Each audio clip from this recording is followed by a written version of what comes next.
Kyrie Irving, posibleng mapabilis ang pagbabalik mula sa kanyang iniindang injury at tamang-tama ang timing dahil nag-iinit ngayon ang Dallas Mavericks. Sa pangunguna ng rookie sensation na si Cooper Flagg at ng defensive anchor na si Anthony Davis, biglang nagkaroon ng bagong sigla ang Dallas. Mula sa kanilang mabagal na simula ngayong season, nakapagtala sila ng 3-game winning streak dahilan para umangat sa ika-12 spot sa West. Bitbit ang record na 8 wins, 15 losses. Hindi rin basta-basta ang mga nakalaban nila sa streak na ito. Tinalo nila ang Los Angeles Clippers, Denver Nuggets at ang Miami Heat na pawang mga playoff caliber teams.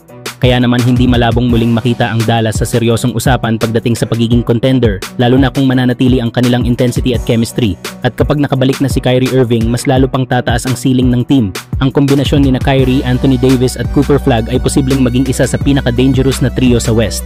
Kung ganito ang ipapakita ng Mavericks gabi-gabi, asahan na babalik sila sa tuktok ng kompetisyon at mas magiging malawak ang kanilang tsansa na makabalik sa playoffs. Samantala, hindi na biro ang ginagawa ngayon ni Michael Porter Jr. para sa Brooklyn Nets. Literal na ibang klaseng bersyon ng MPJ ang nakikita natin. Kung sa Denver Nuggets ay minsan nawawala sa sistema, dito sa Brooklyn, siya ang sistema.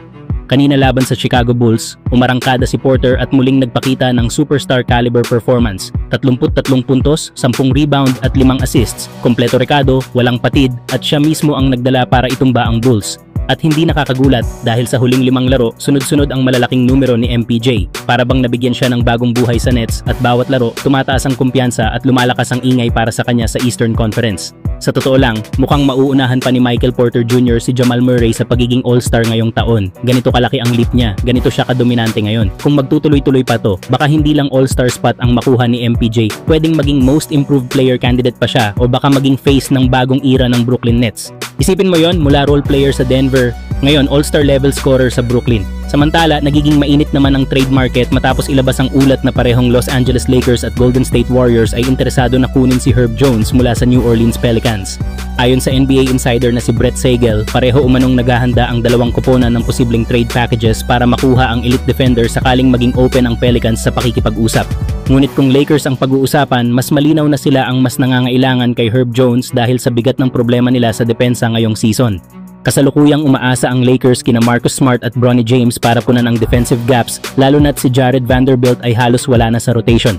Solid defender si Smart pero malinaw na hindi pa sapat ang defensive maturity ni Bronny para sa mga high-pressure matchups lalo na kapag playoffs ang pag-uusapan.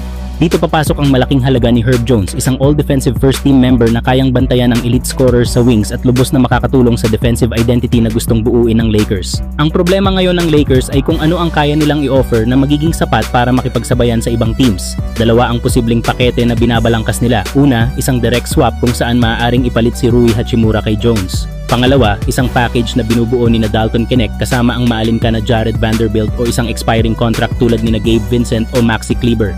Kahit may value ang mga pirasong ito, hindi pa rin tiyak kung magiging sapat ang offer ng Lakers para talunin ang iba pang interesadong teams. Sa dulo, malinaw na malaking pangangailangan ng Lakers ang isang elite wing defender at si Herb Jones ang pinakatamang piraso para dito. Kapag nagpasya ang Pelicans na simulan ang pag-rebuild lalo na't long-term na naman ang injury ni Zion Williamson, malaki ang posibilidad na mailagay sa trade block si Jones at dito na makikita kung gaano kalayo ang kayang gawin ng Lakers para maagaw siya sa kompetisyon. And a timeout for Taylor Jenkins. The takeaway and the finish.